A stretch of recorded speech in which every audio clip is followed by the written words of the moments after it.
దిక్సూచి, అయస్కాంత దిక్సూచి. దీని దగ్గరికి ఏదైనా ఇనుప వస్తువు కానీ అయస్కాంతం కానీ వచ్చినప్పుడు మాత్రమే దానిలో కదలిక అనేది వస్తుంది అన్నమాట. ఇప్పుడు ఇది రాగి తీగ కాబట్టి దీని అయస్కాంతానికి ఆకర్షించదు, కాబట్టి ఎటువంటి కదలిక లేదు. ఇప్పుడు ఆ రాగి తీగలోకి మనము కరెంటును ప్రవహింపజేస్తున్నాం, ఆన్ చేస్తున్నాం. ఆన్ చేసే వరకల్లా రాగి తీగ అయస్కాంతంగా మారి కిందున్న దిక్సూచి కదులుతుంది. చూడండి కదిలిందా? ఇప్పుడు ఇటు సైడ్ కదిలింది కదా, మళ్ళీ బంద్ వేసినప్పుడు ఒకవైపు, బంద్ చేసినప్పుడు ఇంకో వైపు. చూడండి ఇగో ఆ రాగి తీగ కరెంటు వస్తుంటే అయస్కాంతం అవుతుంది, మళ్ళీ కరెంటు వెళ్తుంటే అయస్కాంతం అవుతుంది, బంద్ అవుతుంది. చూడండి ఇగో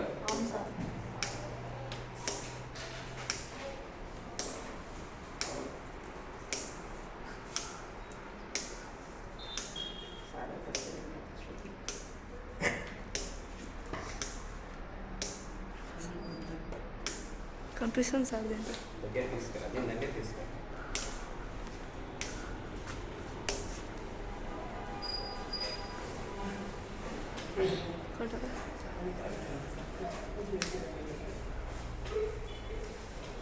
చూడండి కరెంటు విద్యుత్ను నేను ఇప్పుడు ఆన్ చేస్తున్నా. కొద్దిసేపు అది స్టేబుల్ అయిన తర్వాత ఆన్ చేస్తే ఒకవైపు కదులుతుంది, బంద్ చేసినప్పుడు ఇంకో వైపు కదులుతుంది. ఎందుకంటే కరెంటు ఎక్కువ అవుతున్నప్పుడు అయస్కాంత క్షేత్రం ఒకలాగా ఉంటుంది, తక్కువ అవుతున్నప్పుడు అయస్కాంత క్షేత్రం ఇంకోలాగా ఉంటుంది. ఇప్పుడు చూడండి నేను ఆన్ చేస్తున్నా, చూడండి ఎక్కడ సైడ్ కదులుతుందో చూడండి. దాన్ని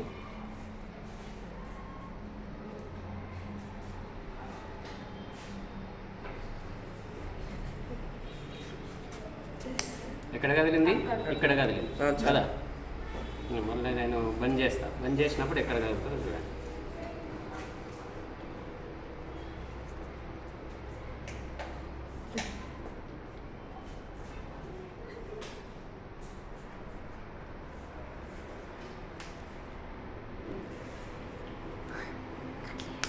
ఎక్కడ కదిలింది? ఇప్పుడు బంద్ చేసినప్పుడు ఇటువైపు, వేసినప్పుడేమో అటువైపు, బంద్ చేసినప్పుడేమో ఇటువైపు.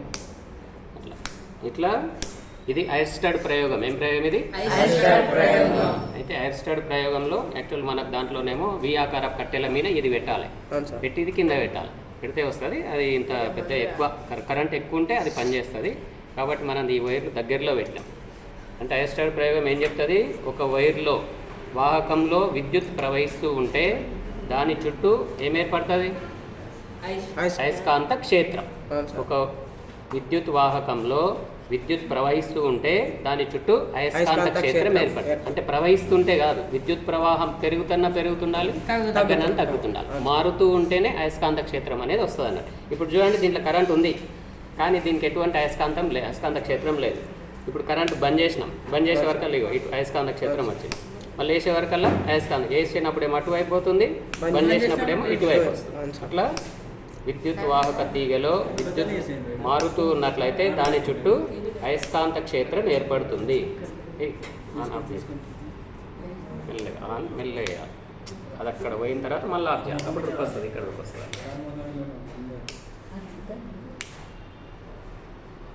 ఏమేం కావాలి ప్రయోగానికి?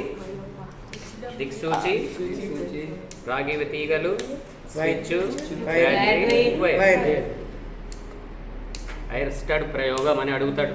అడిగితే ఎదురా ఒక రాగి తీగను 2 కట్టెల మీద నుంచి దానికి వైర్లతో స్విచ్తో బ్యాటరీ కలపాలి, కింద దిక్సూచిని ఉంచాలి. స్విచ్ ఆన్ చేసినప్పుడు దిక్సూచిలో కదలిక వస్తుంది. అంటే స్విచ్ ఆన్ చేసినప్పుడు ఈ వైరు అయస్కాంత క్షేత్రాన్ని ఏర్పరుస్తుంది. అంటే విద్యుత్ వల్ల అయస్కాంత క్షేత్రం ఏర్పడుతుంది అనే విషయం తెలుస్తుంది అన్నట్టు.